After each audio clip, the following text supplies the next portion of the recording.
What's up, everybody? Welcome back to another episode of Undrafted Views. We're here. We talk sports from the sidelines. I'm Eve here with my girl Sha. Say hey. Hey, y'all. And today we're going to talk about round two matchups. Yes, the NBA round two matchups are on and popping, and we got some thoughts. Let's talk about it. Okay, let's talk about it. All right, the first series I want to talk about is the Miami Heat versus the number one seed in the East, the Milwaukee Bucks. What is going on there? How can Giannis be exposed another year? Like, how does it happen again? What changes to his game did he make for this very moment? Because he knew that's where he wanted to be, but you're performing like you performed last year in the finals when you went home. And I believe that was the Bucks went home for the semifinals, or was it the Eastern Conference Finals? When did they go home? I want to say the Eastern Conference Finals. Okay, so they went home in the Eastern Conference Finals. And the way the Bucks are playing right now, particularly Giannis, they're going to be going home in the semifinals. Are you serious? I It's know. a horrible look. And I just want to know, why is he here again today? Well, first of all, teams have figured out their game plan. But why? I don't understand how teams during the regular season do not lock him up like they lock him up, right, for the playoffs.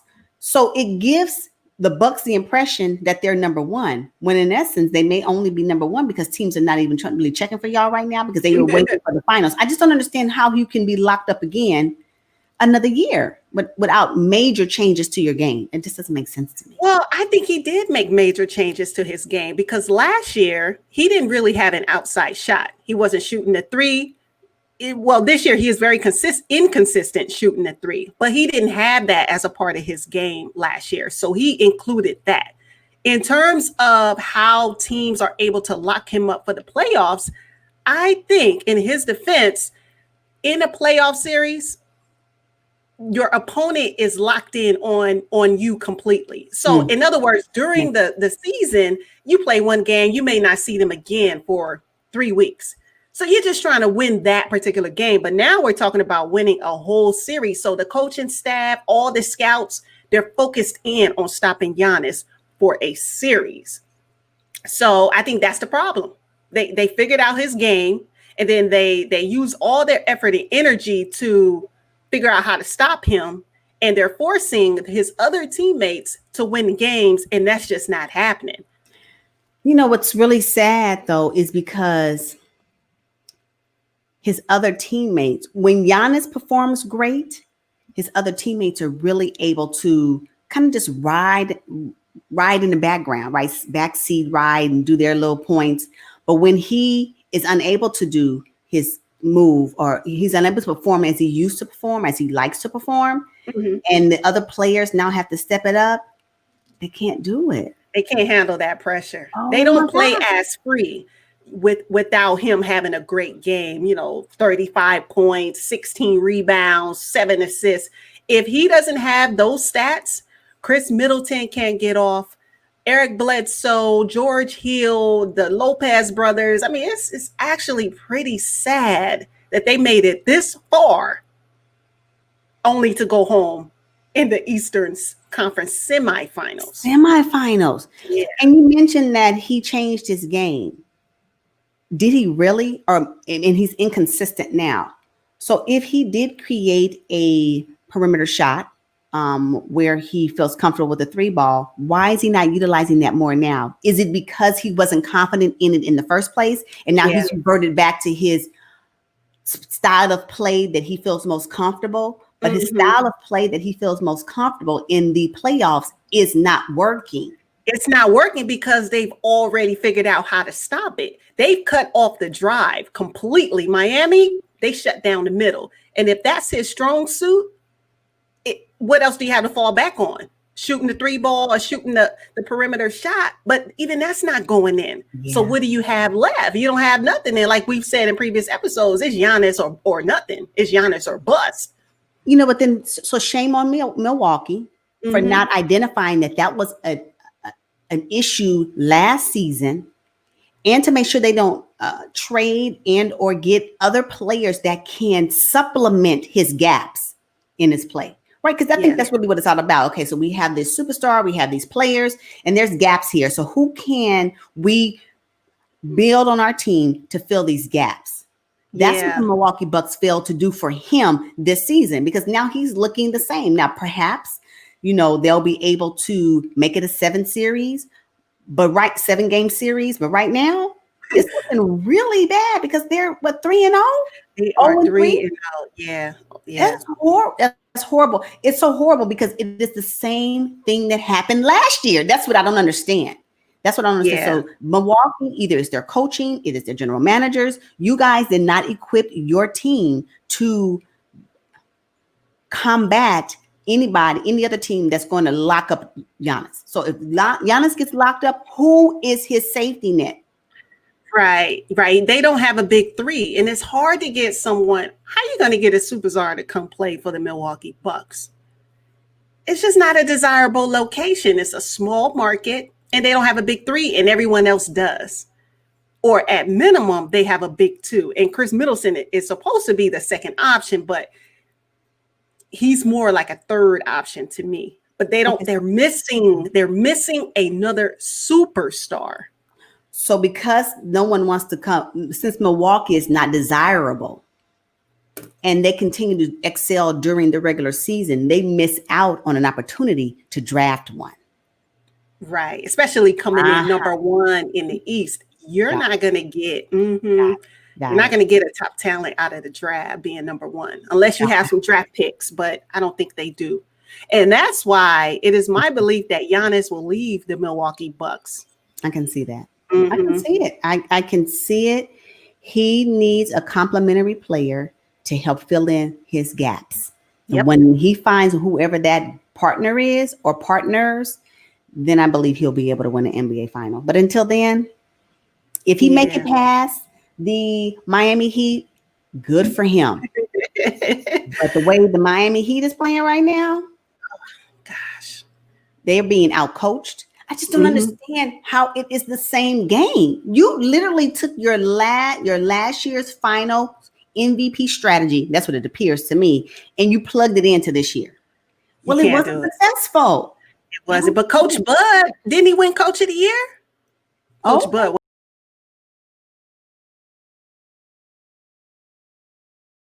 won last year. Yeah, I don't know what it is. They're just missing a key piece. You think they're being outcoached by Eric Spoelstra? He has been to the mountaintop with Dwayne Wade, LeBron, and Chris Bosh, and Udonis Haslem, and all those guys. They have won championships. Either that or the team of undrafted players, players who were picked in their NBA draft at positions that are lower than 20. They just got that dog. And they're like, that's the bottom line. It's the bottom line. The Heat are hungry. Maybe that's what it is. Yeah. And their discipline and their hunger just seems to outweigh whatever the Milwaukee Bucks is bringing, because they got it. Don't overlook people who are picked low in the draft. You cannot overlook them, especially when they got something to prove. Yeah. I know. They're exciting to watch. Their defense is actually more interesting than their offense to me. It's unbelievable. Jay Crowder has found a home with the Miami Heat. And he was just playing for the Jazz last year. Yeah. He played for the Utah Jazz last year. So when they traded him, I was like, why did they do that? So when you're talking about players that have something to play for, because it's almost like, I'm going to show you guys. Yeah. Oh, you didn't think I can do it? Oh, okay. I just need the right team. Clearly you weren't. So you did me a favor when you traded me. Thank you. I may not have seen you at the time, but you did me a favor when you traded me, because for Jay Crowder, I know he's glad. When he was with the Jazz. That's why when they traded him, I couldn't believe it. Him and Ricky Rubio, I was like, I thought they had a good gel, but I guess they didn't. Yeah. It didn't appear to me that he fitted in there. It's Utah. He needed something that was grimy and that. Yeah. Like they say in Miami, their whole thing is, I got it out the dirt. That's what they like. Bam Adebayo, Jimmy Butler, Jay Yeah. Crowder. They got it out the dirt. I love it. I like that. I love it. I love it. So good for them. Yeah. So I don't know. It looks like it's going to be 1, 2, 3 home Ooh, for Milwaukee. I hope they get it together. You know, last year was 1, 2, 3 Cancun. Shouldn't nobody be going to Cancun, but 1, 2, 3 home. Come on, y'all. At least make it a 7-game series. Don't make it a sweep. They're going to make some major changes over the offseason. There's no way they can show up with the same team next year. They cannot do it. And even if they did, even the Bucks did advance to the Eastern Conference Finals, it's not whatever this team is not it. It's not enough. It's not enough because whether it's Boston or Toronto in the next in the Eastern Conference Finals, either one, but the Bucks can't get by neither one of those teams. Yeah, it's not right. Yeah.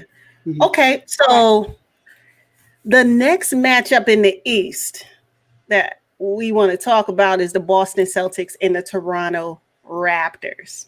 I know you're a big fan of Kyle Lowry, so you're really happy with that pass, that out of bounds play they had. I am. It was amazing. I don't understand how he was able to. First of all, being guarded by Bobo. Isn't that his name? Taco Fall. Oh, doggone it. I get them confused. Whatever. The tall guy. He's what, like 7'12". No, I'm saying. Yeah, that's what Kyle said. Yeah, that's what Kyle said. I'm joking. What's his name? Taco Fall? Sorry, Taco. Sorry, Bobo. No offense. But the tall guy, he was being guarded by him. And for Lowry to be able to like hoist the ball over him and for it to land in OG's hands like it came from the heavens. It was no, OG didn't have to reach. He didn't have to stretch back. I mean, it was just like, it was perfect. Yeah. And then he just took it up and arched it up and went in. That was an amazing play. It was an amazing play.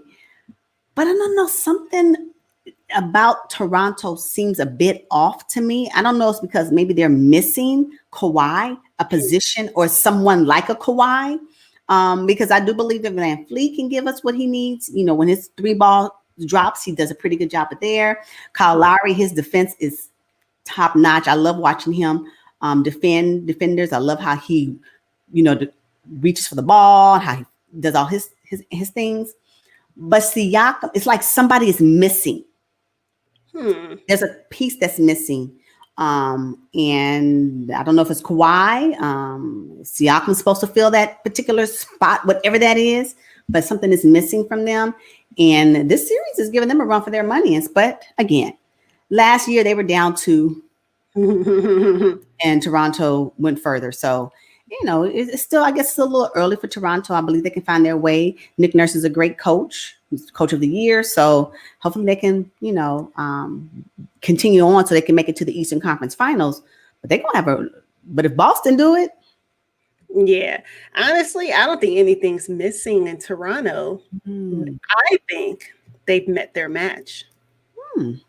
The Boston Celtics are clicking on all cylinders right now. They're deep, they're scrappy. In Toronto, they're just they're small. Van Fleet and Kyle Lowry. I mean, are they even 6 feet tall? Ants compared to the other players. You can't really tell when they're spaced out, but the moment they're up against other players, I'm like, oh, they are really little. And they're not little because, I'm little. They're not little. So oh, my God. Yeah. I think Boston, they're just a better team this year. They're a better team. And sometimes you got to tip your hat to your opponent. Now, granted, the series is not over by far. Had Kyle Lowry not made that angelic pass to OG, I would venture to say it would be a sweep. But Toronto, they have a lot of pride. They've been to the mountaintop. They're defending champs. I think they'll tie it up next game. Okay. Because I think that last play took the wind out of Boston. And now they're probably startled, like, okay, oh, wow, we had the game. It was really within their grasp. It was. And to lose it like that, sometimes it changes the whole trajectory of the playoffs. So I think they'll tie it up and we'll end up going 7. But I think Boston is overall the better team this year. Okay. All right. So we'll say, so again, you believe the Eastern Conference Finals matchup will be Miami and Boston. Oh, it is going to be an amazing series. Ooh. Okay. I'm with you. Yeah. Okay, cool. Let's switch to the West. All right. So game 1 of the Rockets and the Lakers series was a shocker. I'm not going to lie. It was a total shocker. The Lakers came back after having 5 to 6 days off of rest. Meanwhile, the Houston Rockets were battling a 7-game series with Oklahoma City. Yes. Had one day. They had 1 day or 2 days of rest. Just 2, maybe 2 days. Okay. Came back and smacked the Los Angeles Lakers. I didn't expect it. I knew this series would go 7, but that's just, my guess is the series was going to go 7, but I didn't expect the Rockets to smack the Lakers the way that they did. I didn't expect that. I did not. LeBron came back very bouncy, very spry, making great defensive blocks and all that. But in the end, he couldn't keep it up. In the end, I just don't understand. And one of the comments I read on NBA.com is that the Rockets came out, their game is faster. And it surprised the Lakers. It surprised you. How could it surprise them? Watch tape of them. I don't. Did you not play them? Did you not play them during the season? Why is it a shock? What kind of response is that? That means you weren't ready to play. It blew me away. I was like, that's a response? Nah, you got outplayed. Yeah. And y'all came, you must have walked into the game thinking that you were going to do it. They did. They came in rested, Maybe the rest is the detriment. Maybe people shouldn't be rested. They know their team, though. They need the rest. But let me just tell you, Anthony Davis, what is he, 7 feet tall, 6'11", whatever? You're playing against a 6'5" PJ Tucker. You should be dominating. They should really be throwing the ball in AD almost every play, every time down. All he has to do is stretch his arms up. And it's in. It should be the basket, and then the ball should be in the basket. That's it. Man. I won't allow him last night or in the game. PJ Tucker, how he pushed AD out of the way. You gonna allow this? Now is it PJ Tucker that's 245 pounds? I think I heard. I'm like, oh, is he? Wow. Yeah, so he got some girth. Just not go. Hey, really, AD? He don't have it. You don't have it. The Lakers don't have it. They don't have it. They don't have many weapons. Once you get past LeBron and AD, your next best player is Kuzma, and he hardly gets any time. And it's just not going to cut it. It's not going to cut it. Even if they make it past the Rockets, it's not going to cut it for the next round. Why do the Lakers put in Caruso and not Kuzma more? I don't understand it. Yeah. I don't know. It's a shame. I hope Kuzma leaves them. Me too. And then Rondo had nerve to come back. Oh, I was like, you know what? Funny, if you look at them, I have to kind of focus on it because he's wearing a headband like Contavious. Oh, so I'm like, who? Which one? Who is that? When they zoomed into his face and it was Rondo, I was like, oh, hey. So now while he's playing, I'm like, oh, be careful. Watch your hand. Yeah. Don't rough him up. It's just not gonna cut it. I'm sorry. Oh, it's too bad. Then you got Danny Green out on the perimeter. Mr. Green. Mm-hmm. I told you. They went so far. They got so desperate. They put in Deion Waiters for some extra offense. You know what? I meant to look it up. Who is number 10 that they put in like in the last 2 minutes of Was game? it Jared Dudley? Is it Jared Dudley? Let me see. I could not believe it. The only player who didn't play last night, or excuse me, in game 1, was J.R. Smith. That is strange. I don't understand why they brought him to the team. I said, who is number 10? Because I think it's Jared Dudley. Oh my God. Okay, anyway. Yes, it is Jared Dudley. I don't know him, but I wish him well. I could not believe. I just didn't know who that was. You didn't know who he was. He never plays. That's the thing. He's an old veteran. He's 35 years old, same as LeBron. Just been around the league, probably played for 28 of the 30 teams. He's a journeyman. He's been around. He was running across that court. I could not even see it. I'm sorry. Never mind. Ooh, I'm sorry, Jared. I'm sorry. She don't know. I'm telling you, he stood out like a sore thumb. He did not blend in with it was obvious that I was like, I'm speechless. I didn't know what to say.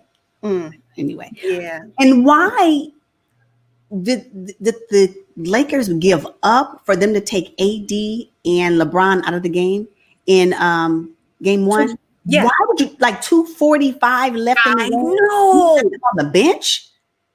You mean you didn't even have any more fight in you? I didn't get it.